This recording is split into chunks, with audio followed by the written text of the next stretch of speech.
Hello, hi, welcome back to Learnino KTU BTech 2024 scheme.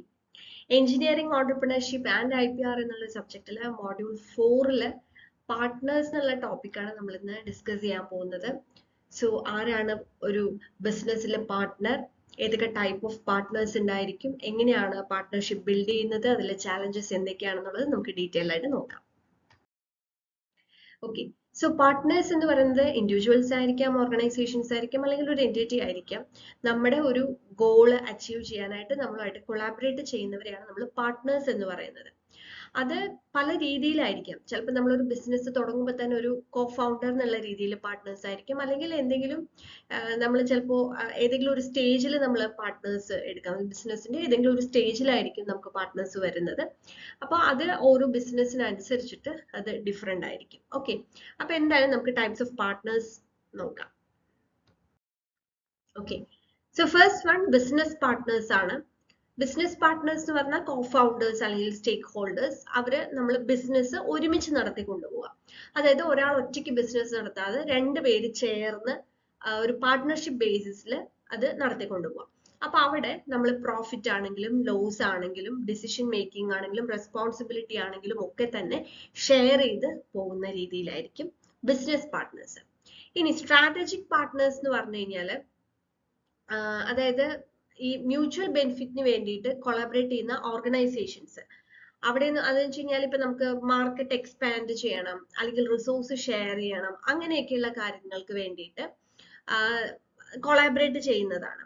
Like ഇപ്പൊ ഒരു clothing brand ഉണ്ടെങ്കിൽ അവര് ഒരു ലോജിസ്റ്റിക് കമ്പനിയുമായിട്ട്, അതായത് അവരുടെ ഡിസ്ട്രിബ്യൂഷന് വേണ്ടിയിട്ട് പാർട്ട്ണർഷിപ്പ് എടുക്കുക. ഓക്കെ, അപ്പോൾ അവിടെ നമുക്ക് ചിലപ്പോൾ പ്രോഫിറ്റും ലോസും റെസ്പോൺസിബിലിറ്റി ഒന്നും ഈക്വലി ആയിരിക്കില്ല ഷെയർ ചെയ്യുന്നത്.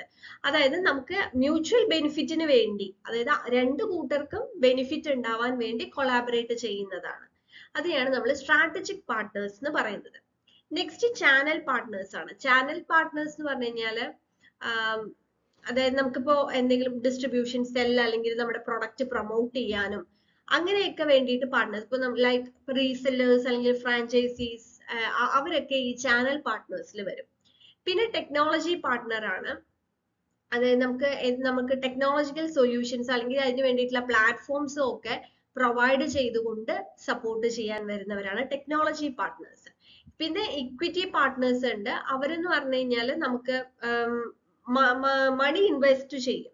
ഓക്കെ, അപ്പോൾ അങ്ങനെ മണി ഇൻവെസ്റ്റ് ചെയ്തിട്ട് അതിൽ നമുക്ക് ഒരു ഇക്വിറ്റിയോ അല്ലെങ്കിൽ ഷെയറോ അങ്ങനെ എന്തെങ്കിലും മാത്രം ഷെയർ ചെയ്ത് വരുന്ന പാർട്ട്നേഴ്സ് ആണ് ഇക്വിറ്റി പാർട്ട്നേഴ്സ്. പിന്നെ സപ്ലൈ ചെയിൻ പാർട്ട്നേഴ്സ് പറയുന്നത് നമ്മുടെ സപ്ലൈസ്, മാനുഫാക്ചേഴ്സ്, അതേപോലെ ലോജിസ്റ്റിക്സ്, അവരൊക്കെ നമുക്ക് ഈ പ്രൊഡക്റ്റും സർവീസും, കാരണം അതൊരു ഡിസ്ട്രിബ്യൂഷനിലേക്ക് എത്തണമല്ലോ, പ്രൊഡക്റ്റ് ഉണ്ടാക്കി വെച്ചാൽ മാത്രം പോരല്ലോ. അപ്പൊ അങ്ങനെ വരുന്നതാണ് സപ്ലൈ ചെയിൻ പാർട്ട്നേഴ്സ് വരുന്നത്. And next one is community or non profit partners. Community or non profit partners എന്ന് പറഞ്ഞു കഴിഞ്ഞാല് അതായത് അവരൊരു സോഷ്യൽ കമ്മിറ്റ്മെന്റിന്റെ ഭാഗമായിട്ട് പാർട്ട്ണർഷിപ്പിലേക്ക് വരുന്നവരായിരിക്കും. ലൈക്ക് ഒരു ചാരിറ്റബിൾ ഗോൾസ് വരും, ഇപ്പൊ NGO, അതേപോലെ CSR ബേസിൽ എന്ന് വെച്ച് കഴിഞ്ഞാൽ കോർപ്പറേറ്റ് സോഷ്യൽ റെസ്പോൺസിബിലിറ്റി, ആ രീതിയിൽ പാർട്ട്ണർഷിപ്പ്. അവരുടെ ഒരു പ്രോഫിറ്റ് ഓറിയന്റഡ് ആയിട്ടായിരിക്കില്ല അവര് പാർട്ട്നേഴ്സ് ആവുന്നത്. ഓക്കെ, അപ്പൊ ഇങ്ങനെ ഡിഫറെന്റ് ടൈപ്പിലാണ് ഈ ഒരു പാർട്ട്ണർഷിപ്പ് ബിസിനസ്സിൽ വരുന്നത്. ഇനി എന്തൊക്കെയാണ് ഈ പാർട്ട്ണർഷിപ്പ് കൊണ്ടുള്ള ബെനിഫിറ്റ്സ് എന്നുള്ളത് നോക്കാം. ഇപ്പൊ ഒരാൾ ഒറ്റയ്ക്ക് ഒരു ഫേം നടത്തുന്നതും രണ്ട് പേര് ചേർന്ന് അല്ലെങ്കിൽ രണ്ടോ ഒരു ഗ്രൂപ്പോ ചേർന്ന് ബിസിനസ് ചെയ്യുന്നതും തമ്മിൽ ഡിഫറൻസ് ഉണ്ട്. അതിന് ഈ പറഞ്ഞ പ്രോസ് ആൻഡ് കോൺസ് ഉണ്ട്. അതായത് അഡ്വാൻറ്റേജും ഉണ്ട്, ഡിസഡ്വാൻറ്റേജും വരും. അപ്പൊ അതിന്റെ ബെനിഫിറ്റ്സ് എന്താന്ന് വെച്ച് കഴിഞ്ഞാൽ നമുക്ക് റിസോഴ്സ് ഷെയർ ചെയ്യാം. ഓക്കെ, റിസോഴ്സ് എന്ന് പറയുമ്പോൾ ടെക്നോളജി, നെറ്റ്വർക്കിംഗ്, ഫണ്ടിങ്, എല്ലാ കാര്യങ്ങളും, എക്സ്പെർട്ടൈസ്. ഇപ്പോ നമ്മളൊരു സ്റ്റാർട്ടപ്പ് നമ്മൾ തുടങ്ങുന്നു. അപ്പൊ ഒരാൾ ചിലപ്പോൾ ഫിനാൻഷ്യൽ മാറ്റേഴ്സിലൊക്കെ എക്സ്പേർട്ട് ആയിരിക്കും, ഒരാൾ ടെക്നോളജി മാറ്ററിലായിരിക്കും എക്സ്പേർട്ട് ആയിരിക്കാം. അപ്പൊ അവർ രണ്ടുപേരും കൂടെ ചേർന്ന് കഴിഞ്ഞാൽ അത് നന്നായിട്ട് കൊണ്ടുവരും. ഇപ്പൊ ഒരാൾക്ക് ഫിനാൻഷ്യൽ കാര്യങ്ങളൊക്കെ ഡീൽ ചെയ്യാൻ ബുദ്ധിമുട്ടുള്ള ഒരാളാണെന്നുണ്ടെങ്കിൽ അവർ ടെക്നോളജിയിൽ ടെക്നിക്കലി അവർ എത്ര എക്സ്പേർട്ട് ആണെങ്കിലും ചിലപ്പോൾ അവർക്ക് കുറെ ലോസ് വരാൻ സാധ്യതയുണ്ട്. അങ്ങനെ അപ്പൊ നമുക്ക് എന്താണ് റിസോഴ്സസ് ഷെയർ ചെയ്യാൻ പറ്റും. പിന്നെ നെറ്റ്വർക്കിംഗ്, നമ്മൾ കൂടുതൽ പേരാവുമ്പോഴും അത്രയും നെറ്റ്വർക്കിലേക്ക്, അതായത് അത്രയും പേരുടെ കോണ്ടാക്ട്സിലേക്ക് അല്ലെങ്കിൽ അവരുടെ നെറ്റ്വർക്ക് കൂടുതലായിരിക്കും. അപ്പൊ അങ്ങനെ നമുക്ക് എല്ലാ രീതിയിലും റിസോഴ്സസ് ഷെയർ ചെയ്യാം. പിന്നെ ഫണ്ടിങ് ആണെങ്കിലും ചിലപ്പോൾ ഒരാൾക്ക് ഒറ്റയ്ക്ക് ആ ഒരു പ്രിൻസിപ്പൽ എമൗണ്ട് എടുക്കാൻ പറ്റില്ല, അല്ലെങ്കിൽ ആ ഇനിഷ്യൽ ഇൻവെസ്റ്റ്മെന്റ് എടുക്കാൻ പറ്റില്ല എന്നുണ്ടെങ്കിൽ അവിടെയും ഈ പറഞ്ഞ പോലെ പാർട്ട്നേഴ്സ് ഉണ്ടെങ്കിൽ അതും ഷെയർ ചെയ്ത് പോകാൻ പറ്റും. പിന്നെ മാർക്കറ്റ് എക്സ്പാൻഷൻ, അതായത് പുതിയ മാർക്കറ്റിലേക്ക് പോവുക എന്ന് പറയുമ്പോൾ ഒരാൾ ഒറ്റയ്ക്ക് പോകുന്നതിനേക്കാൾ ഒരു ഗ്രൂപ്പായിട്ട് പോകുമ്പോൾ ഡിഫറൻസ് ഉണ്ടാവും അല്ലെ, അതാണ് മാർക്കറ്റ് എക്സ്പാൻഷൻ. പിന്നെ റിസ്ക് ഷെയറിങ്, അതായത് നമുക്കിപ്പോൾ എപ്പോഴും ഒരു ബിസിനസ് ആണെങ്കിലും സ്റ്റാർട്ടപ്പ് ആണെങ്കിലും അവിടെ എപ്പോഴും പ്രോഫിറ്റ് മാത്രം ആയിരിക്കണം എന്നില്ല, ലോസ് സംഭവിക്കാം, വേറെ കുറെ ചാലഞ്ചസ് ഉണ്ടായിരിക്കും, കുറെ പ്രോബ്ലംസ് ഉണ്ടായിരിക്കും. അപ്പൊ അതിന്റെയൊക്കെ റിസ്ക് ഒരാൾ ഒറ്റയ്ക്ക് ഏറ്റെടുക്കുന്നതിന് പകരം പാർട്ട്നേഴ്സ് ഉണ്ടെന്നുണ്ടെങ്കിൽ അത് ഡിവൈഡ് ചെയ്ത് പോകും. അതേപോലെ തന്നെ അതിന്റെ പ്രോബ്ലംസ് സൊല്യൂഷൻ കണ്ടെത്താൻ നമുക്ക് കൂടെ ആളുണ്ടാവും. ദെൻ ഇന്നോവേഷൻ, ഇന്നോവേറ്റീവ് ആയിട്ട് ഇപ്പം പുതിയ പ്രൊഡക്റ്റോ സർവീസോ കാര്യങ്ങളോ ഒക്കെ വരുമ്പോൾ ഒരാളുടെ ഒറ്റയ്ക്കുള്ള ഐഡിയ അല്ല, മ്യൂച്വലി ഇപ്പൊ രണ്ടുപേരാണെന്നുണ്ടെങ്കിൽ അവരുടെയൊക്കെ ഐഡിയ കൊളാബറേറ്റ് ചെയ്ത് കൊണ്ടുവരാൻ പറ്റും, കൂടുതൽ ക്രെഡിബിലിറ്റി നമുക്ക് കൊണ്ടുവരാൻ പറ്റും.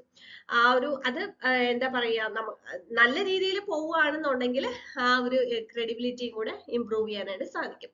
അപ്പൊ ഇതൊക്കെയാണ് പാർട്ട്ണർഷിപ്പിന്റെ ബെനിഫിറ്റ്സ് പറയുന്നത്. അതേപോലെ തന്നെ അതിനകത്ത് എന്താ പറയാ ഡിസഡ്വാൻറ്റേജസും ഉണ്ടായിരിക്കാം. അപ്പൊ അതില്ലാതെ മുന്നോട്ട് കൊണ്ടുപോകാന്നുള്ളതാണ് ഇമ്പോർട്ടന്റ്. ഇനി എങ്ങനെ സക്സസ്ഫുൾ ആയിട്ടുള്ള പാർട്ട്ണർഷിപ്പ് ബിൽഡ് ചെയ്യാം? ആദ്യം തന്നെ പൊട്ടൻഷ്യൽ പാർട്ട്നേഴ്സിനെ ഐഡന്റിഫൈ ചെയ്യാം. അതായത് നമ്മളുടെ ബിസിനസ്സിന്, സ്റ്റാർട്ടപ്പിന്, അല്ലെങ്കിൽ പ്രൊഡക്റ്റിന്, സർവീസിന് നമുക്ക് ആരെയാണ് പാർട്ട്ണർ ആയിട്ട്, അല്ലെങ്കിൽ ഏതെങ്കിലും ഓർഗനൈസേഷനെയോ ഇൻഡിവിജ്വലിനെ ആരെയാണ് പാർട്ട്ണർ ആക്കി നമുക്ക് എടുക്കാൻ പറ്റുന്നത് എന്നുള്ളത് ഐഡന്റിഫൈ ചെയ്യാം. ദെൻ അവരുടെ കമ്പാറ്റിബിലിറ്റി അസസ് ചെയ്യുക, അതായത് അവരുടെ റെപ്യൂട്ടേഷൻ, വാല്യൂ, അവരുടെ ഹിസ്റ്ററി ഒക്കെ നമുക്ക് നോക്കാം. ഓക്കെ, പിന്നെ നമുക്ക് ആ പാർട്ട്ണർഷിപ്പ് സ്കോപ്പ്, അതായത് നമ്മൾ എന്തിനാണ് ഇവര് പാർട്ട്ണർ ആയിട്ട് എടുക്കുന്നത്, അവരിൽ നിന്ന് നമ്മൾ എന്താണ് എക്സ്പെക്ട് ചെയ്യുന്നത്, അതൊക്കെ മനസ്സിലാക്കിക്കൊണ്ട് വേണം അതിന്റെ ആ ഒരു സ്കോപ്പ്, പാർട്ട്ണർഷിപ്പിന്റെ സ്കോപ്പ് നമ്മൾ മനസ്സിലാക്കണം.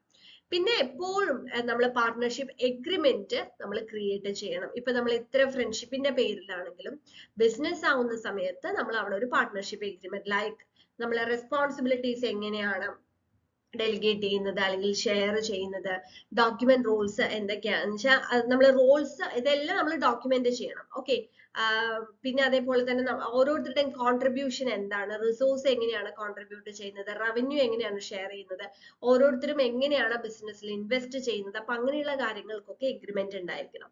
പിന്നെ കൃത്യമായിട്ട് കമ്മ്യൂണിക്കേറ്റ് ചെയ്യുക, എന്ന് വെച്ച് കഴിഞ്ഞാൽ ഇപ്പൊ ഒരുമിച്ച് ഒരേ സ്ഥലത്ത് ഇരുന്നിട്ട് തന്നെ ബിസിനസ് ചെയ്യണമെന്നില്ല പാർട്ട്നേഴ്സ്, ചിലപ്പോൾ രണ്ടുപേരും രണ്ട് സ്ഥലത്തായിരിക്കാം. അപ്പൊ അവിടെ മ്യൂച്വലി അല്ലെങ്കിൽ റെഗുലർലി എപ്പോഴും കമ്മ്യൂണിക്കേഷൻ ഉണ്ടായിരിക്കണം. പിന്നെ നമ്മൾ അതിൽ ആ സക്സസ്, അതായത് പാർട്ട്ണർഷിപ്പ് എഫക്റ്റീവ് ആയിട്ട് വർക്ക് ചെയ്യുന്നുണ്ടോ എന്നുള്ളത് മെഷർ ചെയ്തുകൊണ്ടിരിക്കണം. അങ്ങനെയാണെങ്കിൽ മാത്രമാണ് പാർട്ട്ണർഷിപ്പ് സക്സസ്ഫുൾ ആയിട്ട് പോവുള്ളൂ. ഇനി അതില് നമ്മൾ പാർട്ട്ണർഷിപ്പിൽ നമ്മൾ കുറെ ബെനിഫിറ്റ്സ് പറഞ്ഞ പോലെ തന്നെ അതിനകത്ത് കുറെ ചാലഞ്ചസ് ഉണ്ട്. അതായത് first one, point by point ആയിട്ട് പറയുകയാണെങ്കിൽ മിസ്അലൈൻഡ് ഗോൾസ്, അതായത് ചിലപ്പോ നമുക്ക് ഒരേ ലക്ഷ്യത്തിൽ രണ്ടുപേര് പോയാലെയാണ് അതിന്റെ ഒരു എഫക്റ്റ് കിട്ടുള്ളൂ അല്ലെ. അപ്പൊ ഒബ്ജക്റ്റീവ്സിൽ എന്തെങ്കിലും കോൺഫ്ലിക്റ്റ് വരാം, ഓരോരുത്തരുടെ പ്രയോറിറ്റിയിൽ എന്തെങ്കിലുമൊക്കെ ഡിഫറൻസ് വരിക, അങ്ങനെയൊക്കെ വരുമ്പോൾ ഇഷ്യൂസ് വരും. പിന്നെ അൺഈക്വൽ കോൺട്രിബ്യൂഷൻ, അതായത് ഒരാള് നല്ല രീതിയിൽ പരിശ്രമിക്കുന്നു, കമ്പനിയിൽ വളരാൻ വേണ്ടിയിട്ട് നല്ല രീതിയിൽ എഫേർട്ട് എടുക്കുന്നു, ബാക്കിയുള്ള കാര്യങ്ങളൊക്കെ മാറ്റി വെച്ചിട്ട് എഫേർട്ട് എടുക്കുന്നു.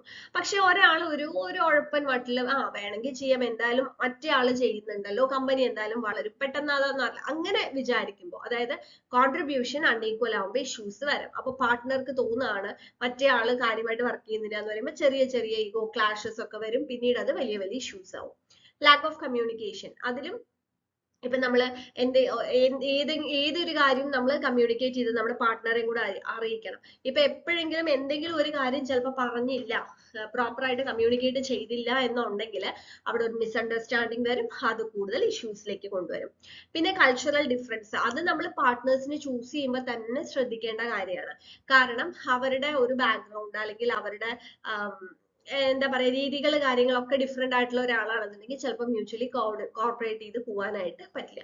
പിന്നെ എക്സിറ്റ് സ്ട്രാറ്റജീസ്, അതായത് നമുക്കിപ്പോ എങ്ങനെ നമുക്ക്